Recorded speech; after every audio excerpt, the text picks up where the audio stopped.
প্রাতে আমেরিকা থেকে ভারতে ফেরত পাঠানো হলো শতাধিক অবৈধ অভিবাসীকে। আমেরিকায় ডোনাল্ড ট্রাম্প ক্ষমতায় আসার পর এই নিয়ে দ্বিতীয় দফায় অবৈধবাসীদের নিয়ে আমেরিকার বিমান পৌঁছলো ভারতে।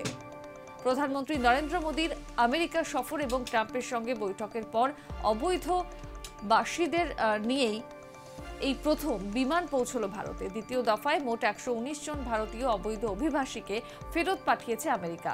শনিবার রাত 11:40 অমৃতসরে পৌঁছেছে বিমানটি। শনিবার রাতে অবৈধবাসীদের নিয়ে আমেরিকার বিমান অমৃতসরে পৌঁছানোর আগে বিমানবন্দরে সব ধরনের প্রয়োজনীয় প্রস্তুতি নেওয়া হয়েছিল।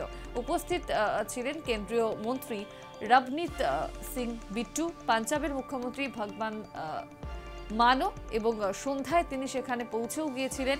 আমেরিকা থেকে ফেরত পাঠানো অবৈধবাসীদের জন্য খাবার এবং থাকার প্রয়োজনীয় ব্যবস্থা করা হয়েছে বলে তিনি জানান। তিনি বলেন, আমাদের নিজেদের লোকেরা দেশে ফিরেছেন, তারা যেন ক্ষুধার্ত না থাকেন। দ্বিতীয় দফায় ফেরত পাঠানো অবৈধবাসীদের মধ্যে পাঞ্জাব ছাড়া অন্য রাজ্যেরও বাসিন্দা রয়েছেন। রবিবার সকাল 6:30 নাগাদ তাদের দিল্লির উদ্দেশ্যে পাঠানো হয় বলে তেমনি জানিয়েছিলেন পাঞ্জাবের মুখ্যমন্ত্রী।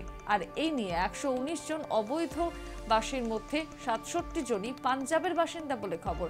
হরিয়ানা থেকে রয়েছেন 33 জন, এছাড়াও গুজরাটের 8 জন, উত্তরপ্রদেশের 3 জন, গোয়ার 2 জন, মহারাষ্ট্রের 2 জন, রাজস্থানের 2 জন, হিমাচল প্রদেশের 1 জন এবং জম্মু ও কাশ্মীরের 1 জনকে দ্বিতীয় দফায় ফেরত পাঠাচ্ছে আমেরিকা। চলতি সপ্তাহে তৃতীয় দফার অবৈধবাসীদের নিয়ে তাদের আরও একটি বিমান ভারতে আসার কথা রয়েছে। তবে তৃতীয় দফার বিমানটির অবতরণের দিনক্ষণ কিংবা বিমানে কোন রাজ্যের কতজন আছেন তা এখনো পর্যন্ত জানায়নি আমেরিকা।